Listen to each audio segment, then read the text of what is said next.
All right, it is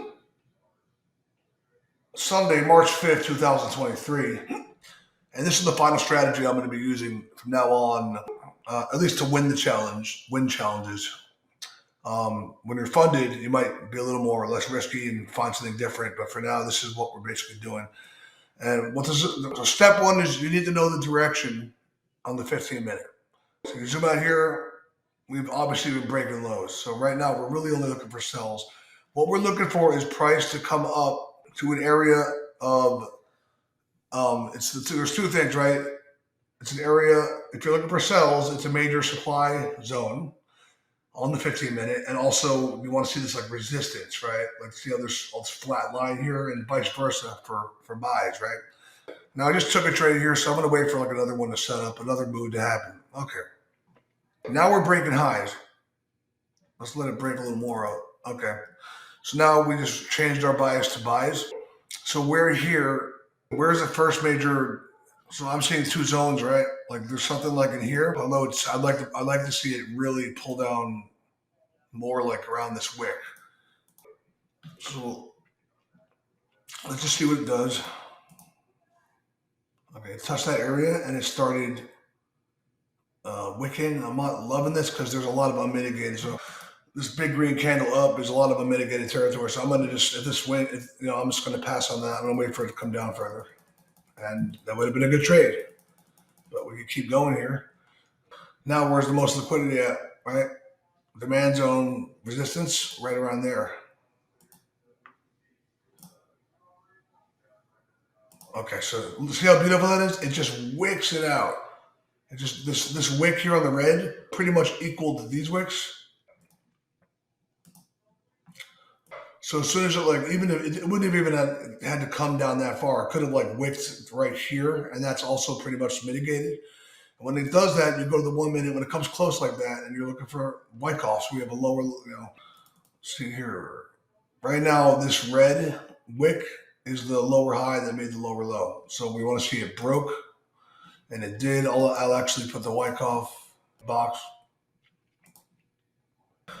and the way I've been doing it is there's two ways to get in. If I see two big pushes like green, green, as it breaks the structure, I get in, or and then I also will wait for the pullback. So okay, so I would take a shot at this one. Although I don't like that pushback, but let's just see if we can get to the 1 to 1. Okay, so that was -1, and now we're looking for it to pull back. Okay. Right when it hit that, I'm actually thinking of only taking trades when it does pull back to the 3.8 to at least the 3.82. So I would have it would have went all the way down here. Then as soon as I saw it wicking, like I would probably get in right around there and do a 1 to 1. Let's see if this gets up. There you go. We're over the 1 to 1. We're actually at a one. Okay, and I just go for 1 to 5s, or break even. Just the way I do it. Okay, that broke even again, but it came down to a better area in this Wyckoff box, right? So when this red came down here and I started seeing a little green action, I'd probably get in like right around there. I believe that's already the 1 to 1. Yep. So worst case is break even now. You go for the 1 to 5. Get up there, get it, get it, get it. Boom, 1 to 5. See how beautiful that is?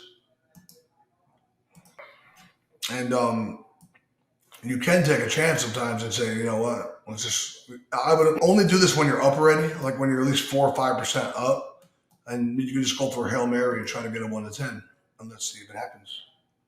And that one did. Did it do it? So close, right? Should get out there, right? Come on, though. Let's see if we can get it. Yeah. So basically, there, got it. I think I got it right there.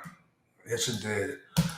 So that's the other thing. When you're up when you're up like I would say at least 4 or 5 at least, you can just go for a Hail Mary and let it go for 1 to 10. But let's make one more example of this. I don't like this as consolidation. I want it to like push up and push out and push down out of it. So I'm going, okay. Well, that's actually, if you look, it kind of tapped into this area, right? But let's wait for a little better directional bias. Okay. Whoa. So I'm gonna slow that down. Okay, when this slammed up, okay, and it broke, whatever it is. I mean, it broke a lot of highs, right? So again, where's the most liquidity? Where's the biggest demand area, and where's like the resistance kind of at? It's like all in this all in this area. This thing came down, and I think it came down a little more. Yeah, you see this? See how this wick took out the liquidity, the stops that would have been below here. This would be a prime place to look for Wyckoff. That did that break this green over here? Break this? Not. It actually did by a hair. It closed higher. Closed higher at least. So this could actually be in a prime area right now. So let's just say we got in there 1-to-1. Did we get the 1-to-1? No. So there's the -1. So it might be mitigating a little more. Let's click one more. Now it really is mitigated. And I'm going to go for another 1-to-1. Hopefully we get it this time. And we did. Well, we did. So if this were to, but it did pull back. So if it goes down, this is break even. Okay, so that would have been a break even. And I don't know, you could just take, I'm not loving this, but you could just take, you could assume it's pretty much mitigated all. Go for 1-to-1 again. And look at that. Once again, it's, okay, there you caught it, right? So now, again, as you know, we go for the 1-to-5. It's almost there, actually. There you go. Another 1-to-5. So this is the video to watch. This is it. This is the last of the last before the challenge. God bless.